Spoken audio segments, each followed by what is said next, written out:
Hello everybody, welcome to a new episode of the Dissenter. I'm your host Ricardo Lopes and today I'm joined by Druyan. She was the creative director of NASA's Voyager Interstellar Message project, and with her late husband Carl Sagan, she co-authored the original 1980s Emmy Award and Peabody Award winning TV series Cosmos, A Personal Voyage. She was also the producer, director, and co-author of Cosmos, A SpaceTime Odyssey, and more recently, the executive producer, writer, director, and creator of Cosmos, Possible Worlds. So, Anne, thank you a lot for taking the time to come on the show, and it's a real honor to everyone, really. Thank you so much, Ricardo. It's a pleasure for me. I'm so glad to be with you. Okay, so let's first talk a little bit about the series and focus more on Cosmos Possible Worlds because that's the most recent one. I mean, I would like to ask you, how do you go about choosing topics for each episode? Because, I mean, we are talking about science and history as well, and there are almost an infinite amount of topics that you could pick up. I mean, science, it has several different branches, sub-branches, disciplines, sub-disciplines. I mean, how do you do that? Well, I'm a hunter-gatherer of stories, and as I read, I gather them up. And the stories that work on many different levels, stories of struggling scientists in history who had to contend with all kinds of obstacles, become the doorway into the scientific ideas that we want to convey. And so it has to work on those three levels. Is it dramatic? Is it emotionally compelling? Is it intellectually stimulating? Is it a means to ownership of these complex scientific ideas for every single viewer? These are the different criteria that Brandon Braga and I in this season and the one before have tried to satisfy with the stories we tell.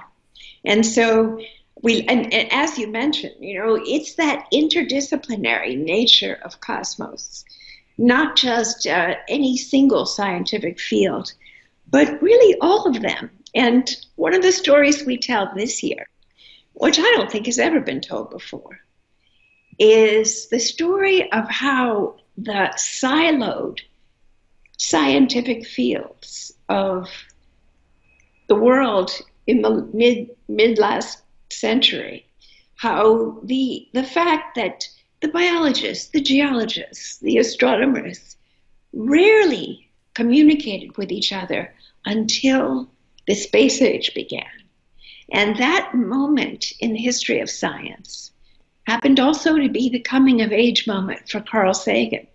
And he was the graduate student of a very great chemist and a very great astronomer who hated each other. The two of them were in kind of almost, the nonviolent combat in academia. And at the same time that the young Carl Sagan was becoming a scientist. And so that's an example of a story which satisfies all our criteria. And of course, Carl went on to edit the world's first scientific journal where scientists of many different disciplines could collaborate and cross-fertilize with the knowledge that they had.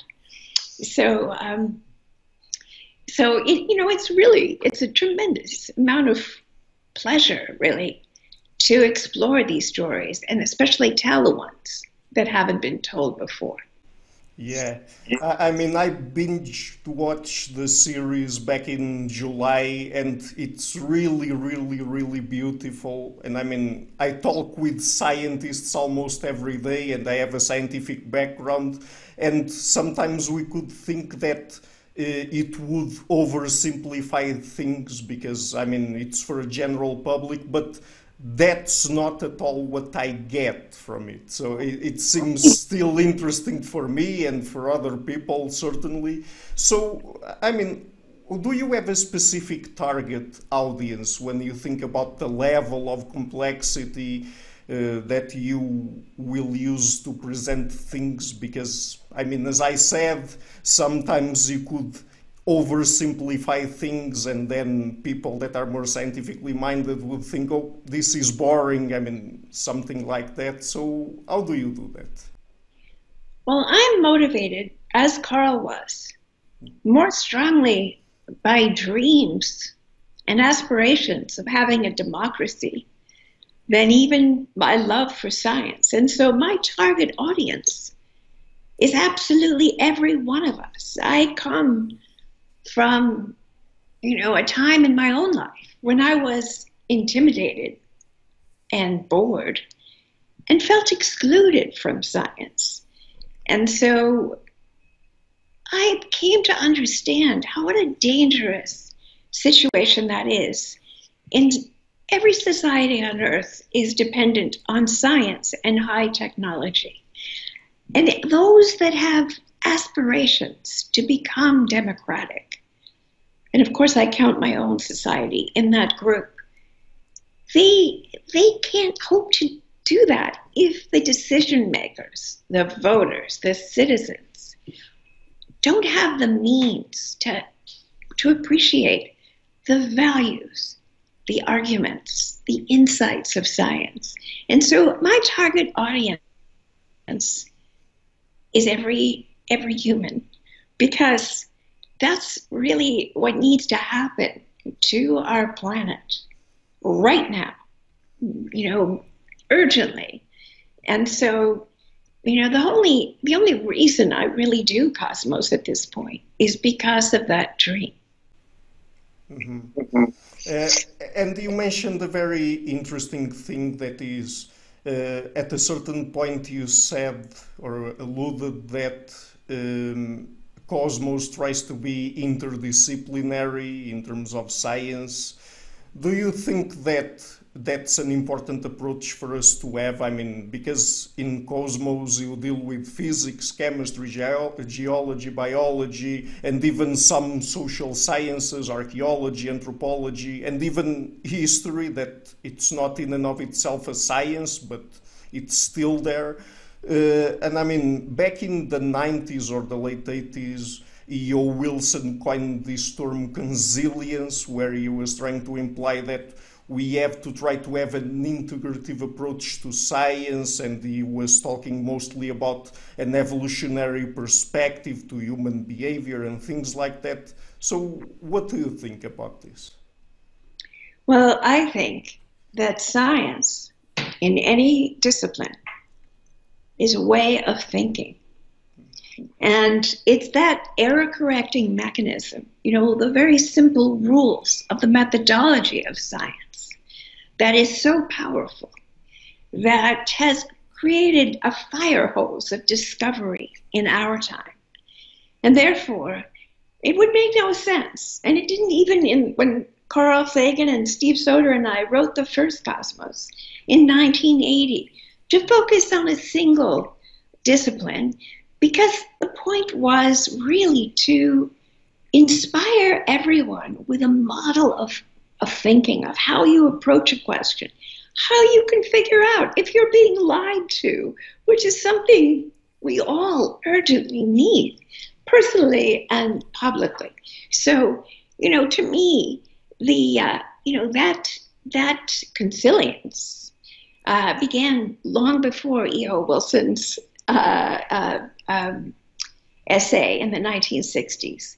And it's a byproduct, as I said earlier, I believe, of the space age, because those possible worlds that we hope to encounter and explore will require the knowledge and the ability to think of all of us trained in manifold different ways. So to me, it's just natural that they all go together. And, Carl, one of the criticisms that was hurled at Carl Sagan in his career, throughout his career, was that he was wildly interdisciplinary. Why should an astronomer be interested in the origin of life or the search for life elsewhere? That was the criticism, but he was simply ahead of his time.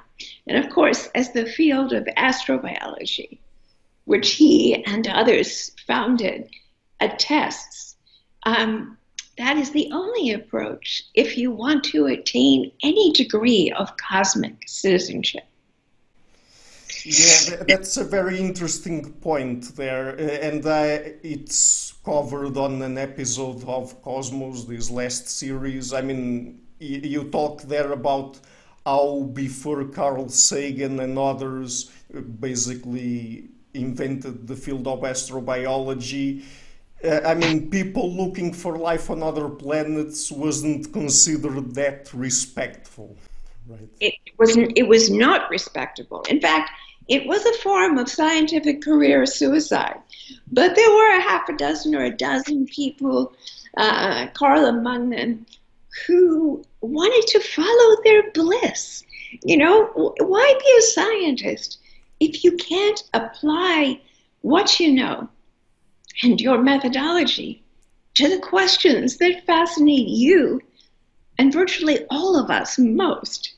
And so that wall had to be torn down. And there were many, as I say, a dozen people at that time, scientists at that time, who were willing to brave that. But I think publicly, no one more effective than Carl. Mm-hmm. And do you think, and because you've been doing this for a long, long time, do you find it difficult to communicate science to a general public? Because, I mean, I also do that a little bit. I interview scientists, and sometimes I find it a little bit difficult to decide what's the level of complexity that I should choose. And, I mean, many science communicators feel a little bit frustrated because I mean, it's hard for people to understand science. It's counterintuitive many times. And also many times people don't have even the basics of science. They didn't acquire it at school, for example. And so, I mean, I don't know, what's your experience? Well, my experience is it's not hard to communicate even very complex science to a general audience, because I have made that journey myself. And so, in order for a story to be in the show or in my companion book, Cosmos Possible Worlds, I had to go from ignorance, to make that voyage from ignorance to understanding. And I know if I understand it, I can make anyone understand it. That's the key. And so, I think, the original Cosmos series was written by Carl Sagan and Stephen Soter, two wonderful scientists. But I feel that, in a way, it was my presence as a kind of bridge to the rest of us that was very helpful. Because, as long as Carl and Steve were there, there was no chance that they would let it be dumbed down or diluted. And as long as I was there, I was standing up for all of us who have yet to understand. Yeah. I think that one thing that really is very visible in the series, particularly this last one, is the fact that you care a lot about presenting a diversity of stories from people around the world, from different cultures, different societies, people of all skin colors and so on. Do you think that's something that we should focus on in science today? I mean, trying to have more diversity. Absolutely. I mean, really, when I think of all the geniuses that we have left in the rubble because they were female or because they were a person of color, it makes me nauseous, really, because all of that human potential. And, when I started out, I was very often the only woman attending a scientific conference. And in the early meetings of the various projects that I worked on, I rarely ever got to finish a sentence.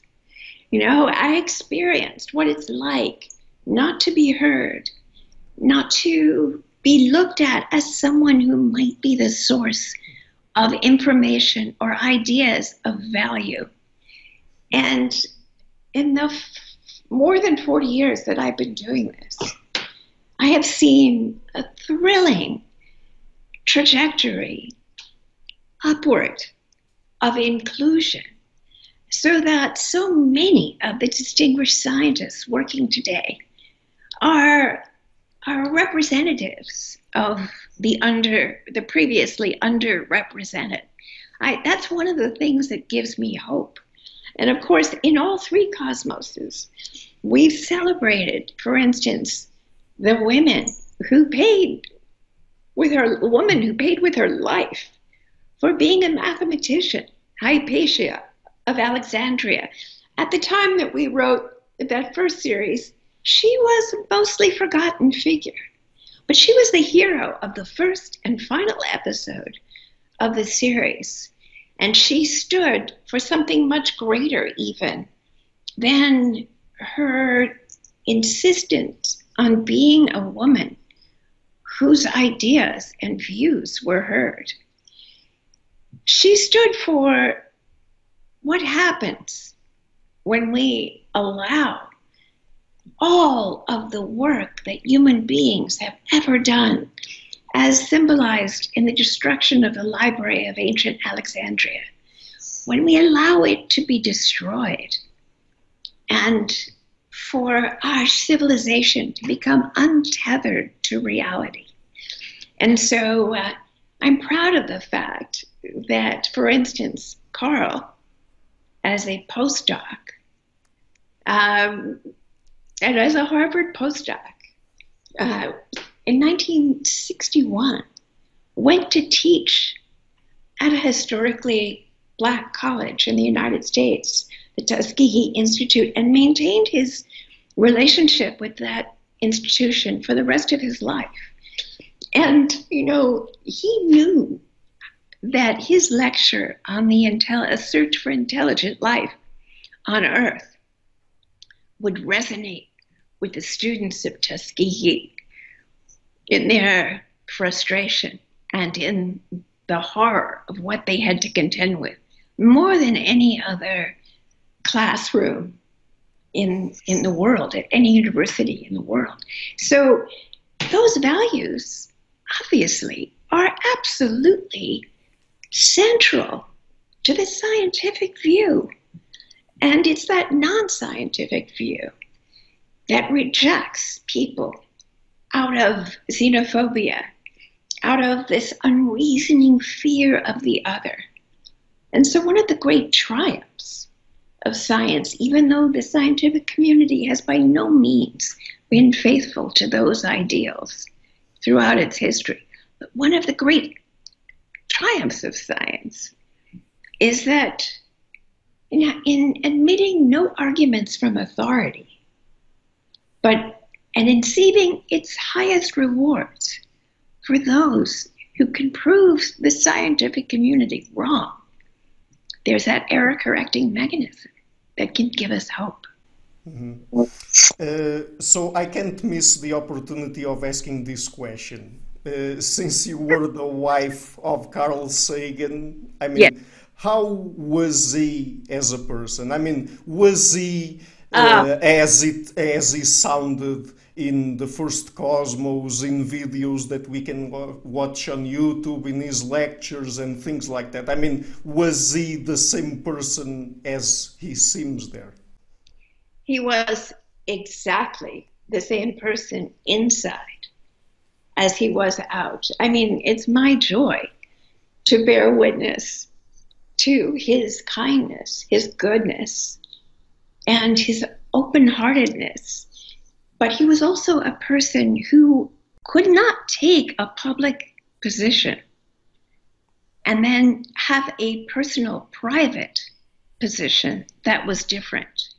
It was so important to him to be real and to stand up for what he believed. And I feel so lucky, as do my children, because to really, I know this is a cliche, but to know him was to absolutely love him even more deeply than so many people on earth do now. You know, as you can see, with every beat of my heart since Carl's death, all I have wanted to do was to reflect the most important, critically important, survival level important things that he tried to teach, but also to be the person he was in terms of, you know, he could talk to someone who held a completely different view of everything, and he could connect with them. Because his teaching, his research was not because he wanted ever to impress anyone with how much he knew or how smart he was. But as he said, when you're in love, you want to tell the world. And so I'm sorry to give you such a long answer, but you happen to ask the question dearest to my heart, that I spent just a tiny bit under 20 years with him, day and night, working, building a family, sharing every moment with him. And I've never known anyone else who was so fully alive and who used everything he had to make the world a better place. So he was who he was inside out. And as I look around today in our current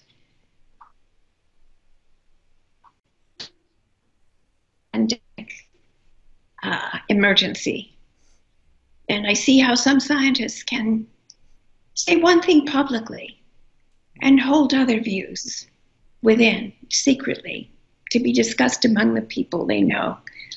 And that fills me with a sense of dread, because it matters what's true. Mm-hmm.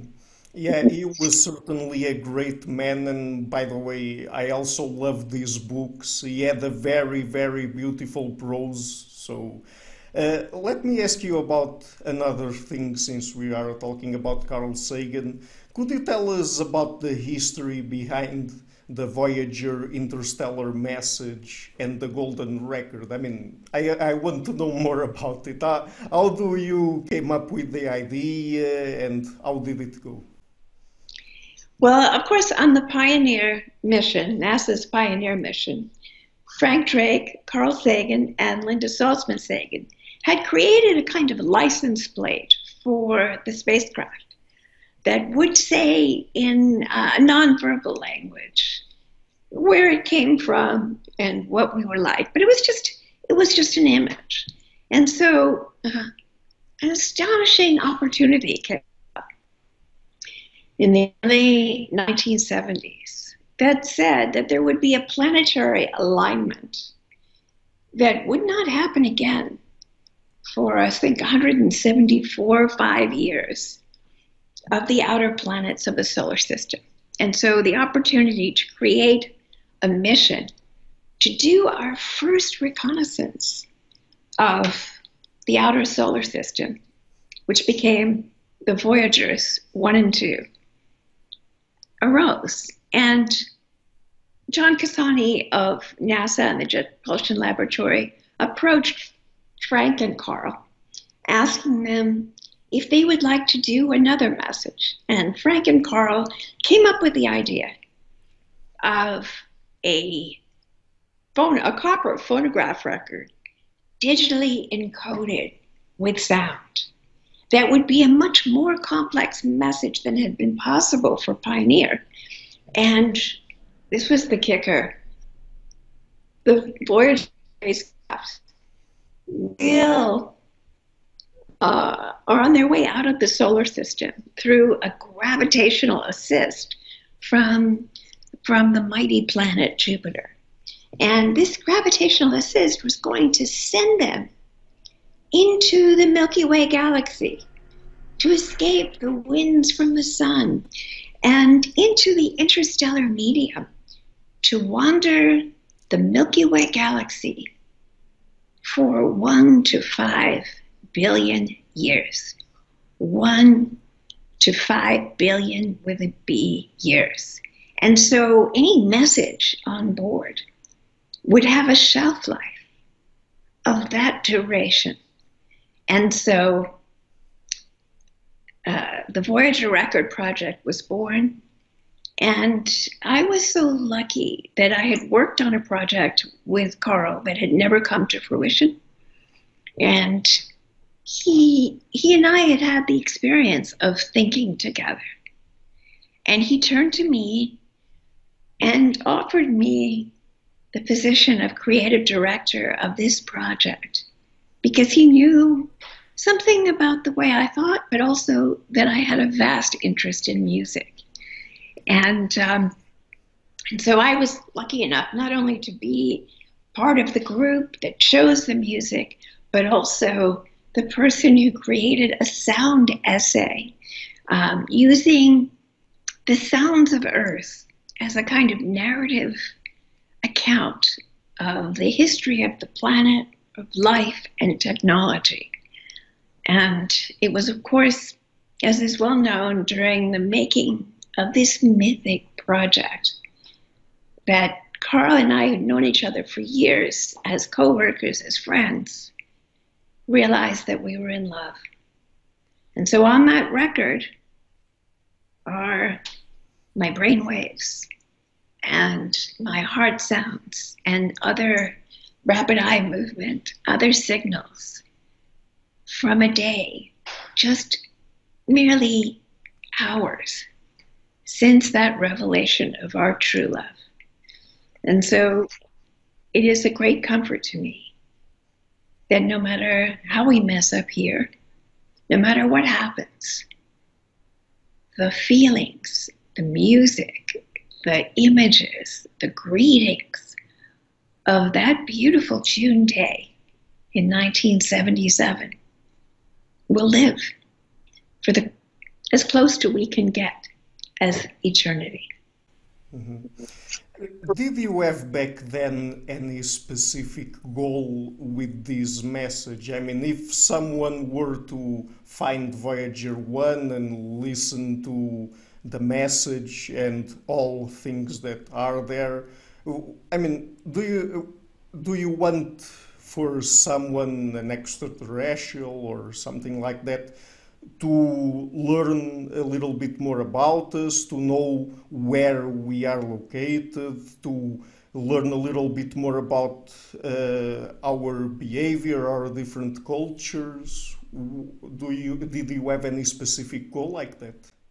Yes, well, the beautiful scientific hieroglyphics on the golden record cover will tell any seafaring extraterrestrial what our location is, because our star appears at the center of more than a dozen of the closest pulsars, rapidly rotating neutron stars, which send out a signal in their rotations as specific as a snowflake.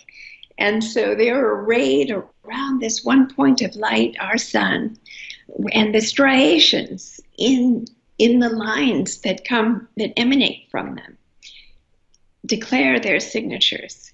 So they'll know where we are if they find this, But I think what we wanted to communicate with the more creative aspects of the message was what it meant to be alive at that moment. I've often thought that anyone looking at the spacecraft would immediately, especially if they're spacefaring, if they can travel the distance between the stars, then they have some idea of, the technological level of adolescent civilizations such as ours. But I wanted them to know, and so did everyone who worked on the project, we wanted them to know something of the great romance and beauty of life. And that's why we set 27 pieces of the world's music. Without, we really, I think, astonished some of the NASA administrative people with the eclecticism, with the multiculturalism of the music we sent. Because after all, there was no concept of world music at that time. And the dominant musical force on earth was American popular culture. But what we wanted to do was to speak for the whole planet, not just in our time, but in past as well. And so that was our motive, because we loved life and being alive.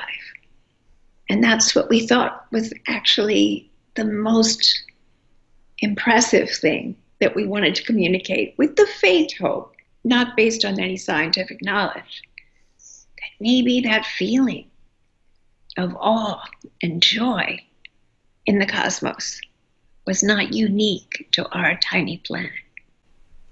Yeah. Are you hopeful that someday someone from another planet will find Voyager 1 and that we will have some sort of contact with extraterrestrials? Or do you think, because there's the Fermi paradox, right? And how likely do you think that we will somewhere in the future contact extraterrestrials? Well, the distances between the stars are very great. And as fast as the Voyagers are moving, in our terms, 38,000 miles an hour, is very slow if you are hoping to really cover some territory, and even just the Milky Way, one of hundreds of billions of galaxies. So the idea that someone will intercept, these putative spacefaring extraterrestrials will intercept the Voyager spacecraft and get back to us in anything like a human timescale, I think that is a very tiny possibility. I just hope that this message in a bottle gets picked up by someone sometime. But to the question of the Fermi paradox, personally, I am undaunted by the Fermi paradox. I can think of so many different reasons why we haven't encountered extraterrestrials. The Fermi paradox is, well, if they're here, where are they? But I think it misses a couple of things. One is that we've only had the technical means to even pick up a radio signal for 150 years, something like that, less than that. And so if during the whole history of life on Earth, 4 billion years, we had been absolutely barraged by radio signals from other civilizations, we'd have no idea. And so there may be other forms of communication that we are not smart enough to have figured out yet, which opens a whole other realm of possibilities. But also, as my son, Sam Sagan, was pointing out to me just the other day, we're very young and very new to the cosmos. But theoretical astronomers, physicists conjecture that it will be something like 1 trillion years until the radiation from the last red dwarf dies out. But the universe, as far as we know now, is a mere 13.8 billion years old.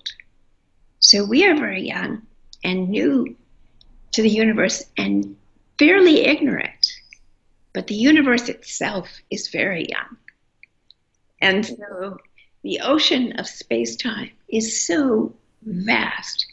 And, the idea of actually going in person or in extraterrestrial, whatever the phrase would be, from planet to planet is a huge expense of energy.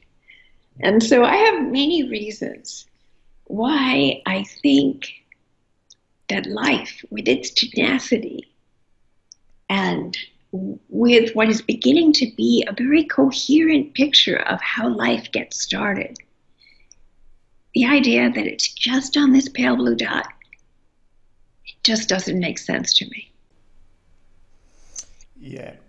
Do you think that the vastness of the universe as we know it in any way changes the perspective we have about ourselves? I mean, did it change your perspective, for example? God, I hope so. I hope so. And of course, the whole history of science is what's something that I've called for a long time now, the great demotions. What was the resistance against science in the first place? Was that not only did it make the stories of our ancestors, beautiful and poetic though they may have been, untenable, lacking in explanatory power of how the universe and we came to be. And so, as every infant believes, we once believed we were the center of the universe. And what science has delivered to us, along with all its other gifts and burdens, has been a growing sense of the fact that we were not central, that we're not at the center of the solar system or the universe as the pre-Copernican model told us, that humans are not the crown of creations, that all of evolution was not leading up to us, that evolution is a mini branch tree, and we are on a single branch. And so all of the sciences have been telling us that the planet is much older than we thought. And if you look at the cosmic calendar in any sequence of any season of cosmos, you will see the football field of time, where January 1st is the Big Bang and December 31st, midnight, is right this moment. And all of our proudest achievements are but a tiny diamond in the football field of time. In the lower right-hand corner, that little spark, which even itself is in jeopardy now.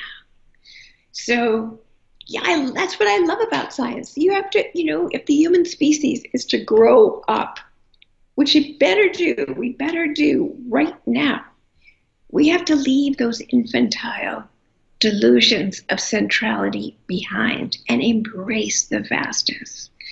Embrace our true circumstances. We're in a race with people who refuse to see the unfolding disaster of climate change. And not only do they refuse to see it, they refuse to change their ways at all. And these are people who have children and grandchildren who will have to inhabit a wasted planet. So yes, science giveth and science taketh away. I think that without science and that error-correcting mechanism, we would never have been able to wean ourselves of our delusions of centrality. And that's one of the reasons I love science so deeply. Mm-hmm. So you touched on climate change. Are you hopeful about our future? And I mean, in terms of moral progress, because we've already talked about how you witnessed changes in society throughout your life and how things in science got more and more diverse over time, and it included women with time and people from other races and things like that.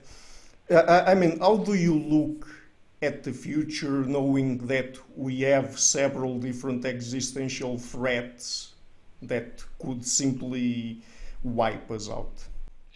Well, we are precariously close to the edge. But I have tremendous hope. And that hope is fueled by what I know of the horrendous dangers and situations that our ancestors managed to survive. That hope is also, that flame of hope is also fed by the idea that now, as never before, we are in the process of becoming an intercommunicating organism. I can look at you and talk to you, communicate with you at the speed of light. You know, the great Russian poet Yevtushenko once said to me a long time ago, nearly 40 years ago, the problem is not that there are not enough good people in the world. It's that we just don't have each other's phone numbers. That was 40 years ago. And now we do. We have each other's phone numbers. And personally, from the demonstrations in the United States and around the world of this past spring, and the awakening that so many people who had been in denial before were finally able to achieve and manifest by their participation in those demonstrations. That's the kind of thing that gives me hope, because I know that there are people in every country on earth, in great numbers, who understand how bad things are getting. As we're talking, California is burning. Portugal has had its terrible fires. It's inescapable. The climate scientists. Let me just digress for 1 second. Sure. In 1961, Carl Sagan wrote his PhD thesis.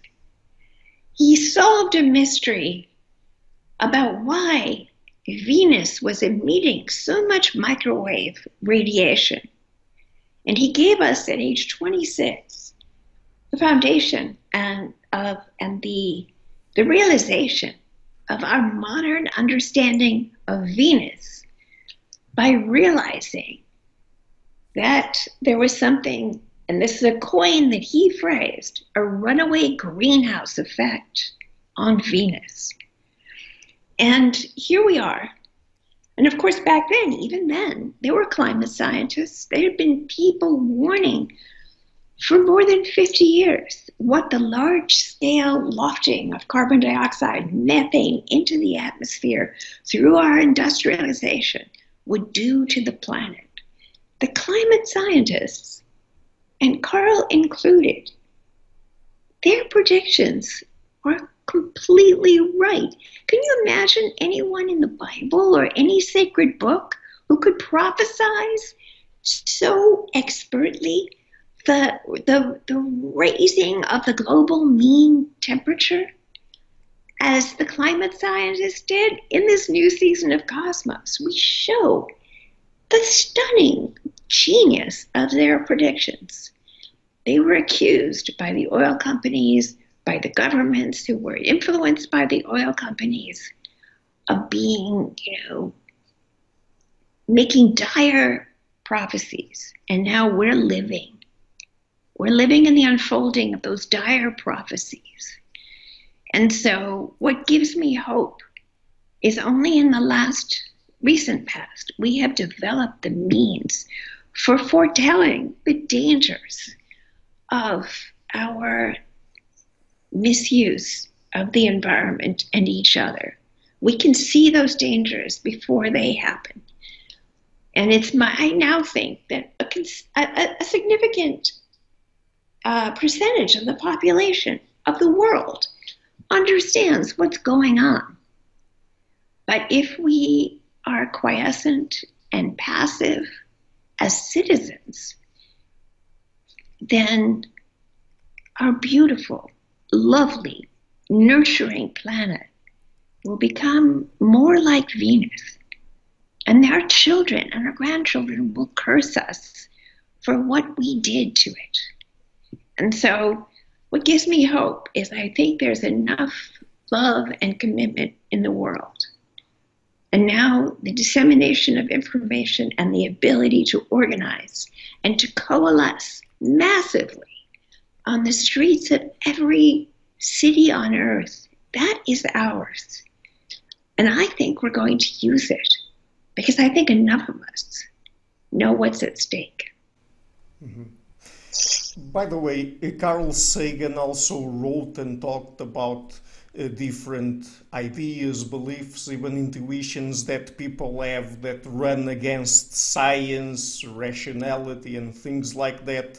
For example, in Demon Haunted World. How do you think we should deal with, for example, religious people? Because we can we can go from one extreme to the other. The first one would be that we simply say that they are stupid, and we just don't think that they are intelligent enough to deal with this sort of information. But on the other hand, we could go to the other extreme and say that, okay, we shouldn't say that they are stupid, but we're going to be a little bit condescending and paternalistic and just let them out of the question, let's say. I think nothing good comes from telling anybody they're stupid. Mm-hmm. Nothing. What we have to do is connect with each other, not lecture each other, and not demean each other. And that was very much Carl's way. He worked with a huge number of religious leaders, and we both did, to bring together leaders in the scientific field and religious leaders, because we said you don't have to agree on how creation came to be in order to want to save it. So I think there are many people who talk to people from other traditions and bring with them condescension. I am the granddaughter of very devout people, religiously devout people.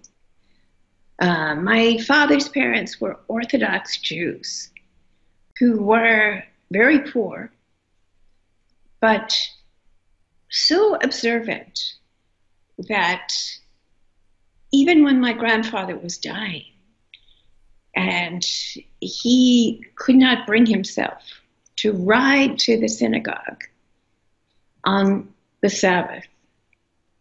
My grandmother, if a dairy fork touched a meat fork, she would go into the backyard in Queens where we lived, and she would bury it for a year. They were devout. My dad was a complete rational materialist. He was totally without any of the same beliefs as his parents, but he loved and respected them, and so did I, as much as anyone. And in fact, I once asked him, Dad, you're a rationalist, you're not observant, and yet you and Grandma and Grandpa are so close. I've never even seen you give one of them a dirty look. Your love for them is apparent in everything you do. How did you work that out? And my dad said, well, I came home from my first year of college, and my heart was pounding, and my father was sitting in the kitchen, wrapped in a prayer shawl, davening, praying in a kind of ecstasy. And my father stood there, his heart beating out of his chest, so frightened of what he was about to tell his own father. And when his father came out of his trance, he looked at my father as if he was the fulfillment of his most fervent prayers. And he immediately stood up to embrace him. And my father said, no, Pop, no. I got to tell you something. I'm not going to keep kosher. I'm not going to daven. I'm not going to go to shul, to synagogue anymore. I'm not going to do any of it because it's all bullshit. And I said to my father, well, what did Grandpa say? And my father looked at me and he said, my father stood up and embraced me. And he said, the only sin would be to pretend. That story is the legacy my grandparents gave me. The sin of pretending. We needn't pretend. We should love each other deeply and wholeheartedly but we have to awaken and save ourselves. And we need each other to do it. Mm-hmm. But when dealing, for example, with pseudoscience, do you think that science journalism, for example, should deal with both sides of the aisle? I mean, should give space to pseudoscientists to present their case and put science and pseudoscience more or less at the same level?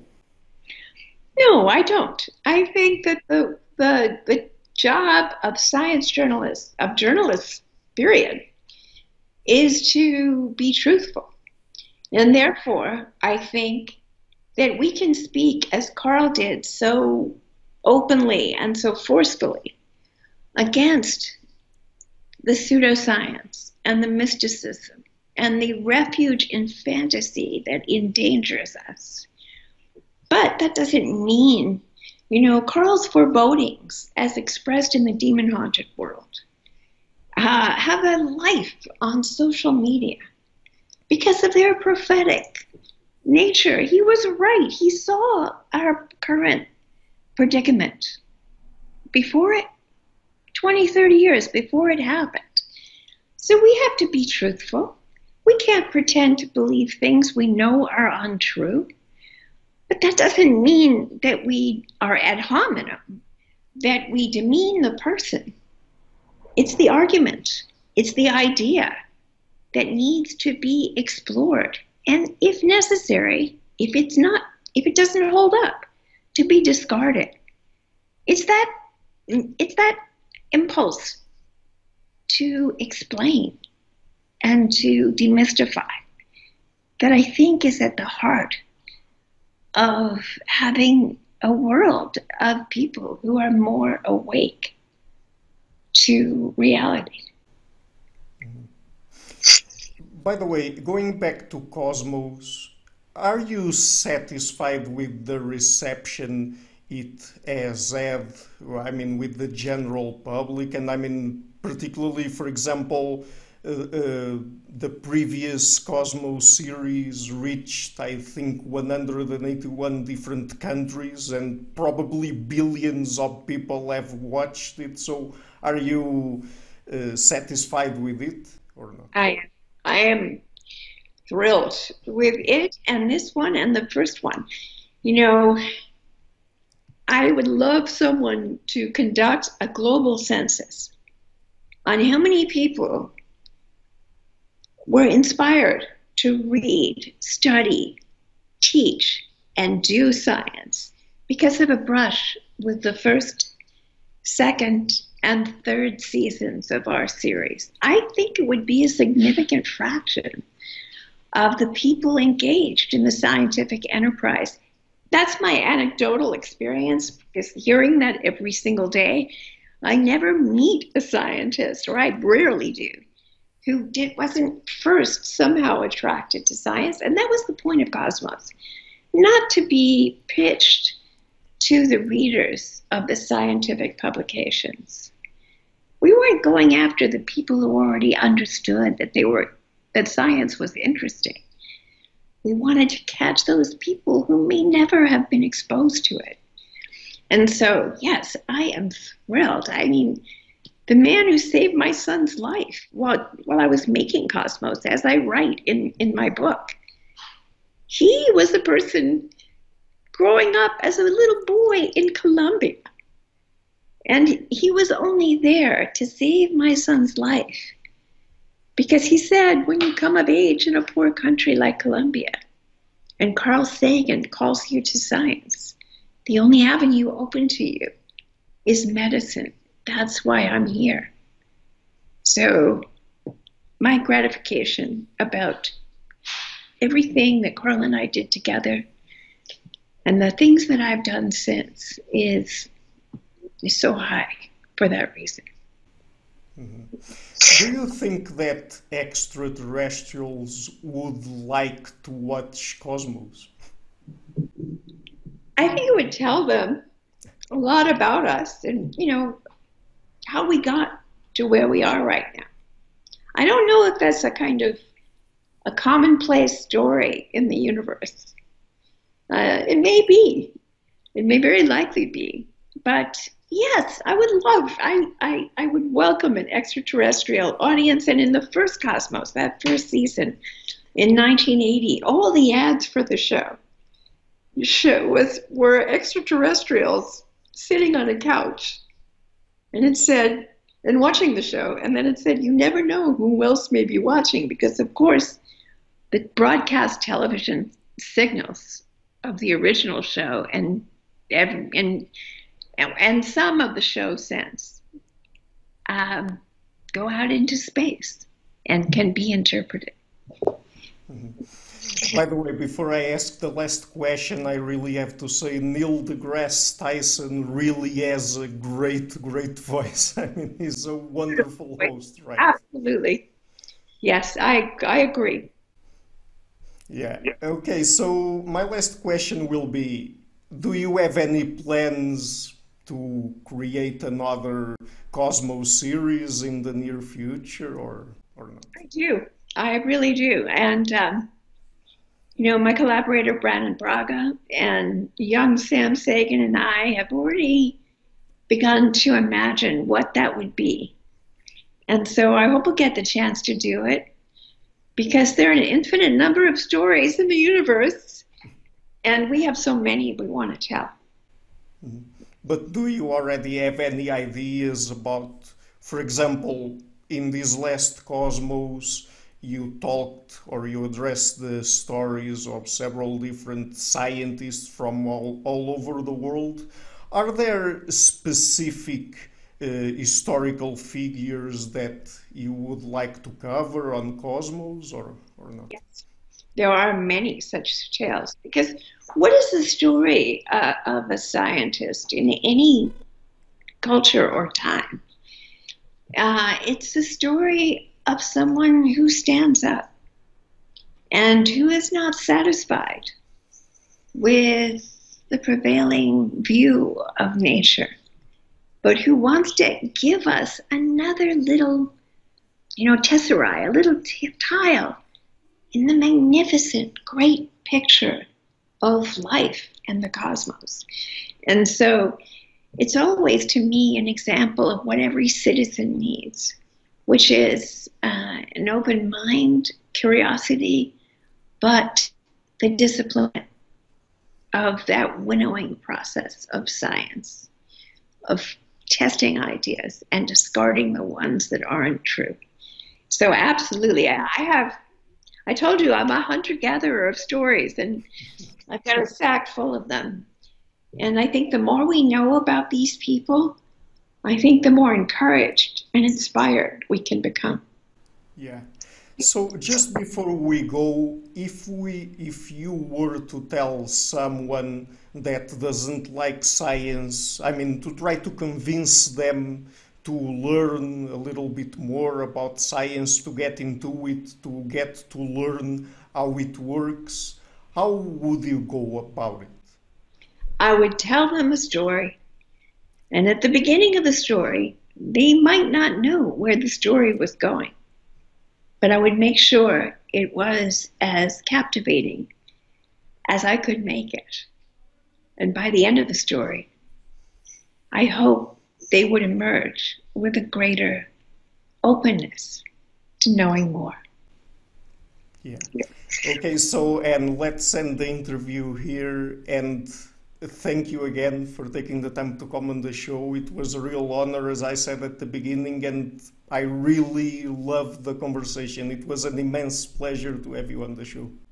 Ricardo, the pleasure was mine. You asked such great questions, so stimulating. You helped me to remember and think about things that mean so much to me. So thank you for this wonderful experience, and I wish you the best. Hello everybody, thank you for watching this interview until the end. I've started this channel back in February 2018 and have been putting out regular interviews with academics and intellectuals from a variety of fields. And I would really like to keep doing this in the long run, and so please visit my Patreon page and consider making a pledge there, or go to my PayPal links in the description box and you can also make a monthly pledge there, or a one-time big donation, or several times big donations. It's as you prefer. Otherwise, and if you like what I'm doing, please share it, leave a like and hit the subscription button.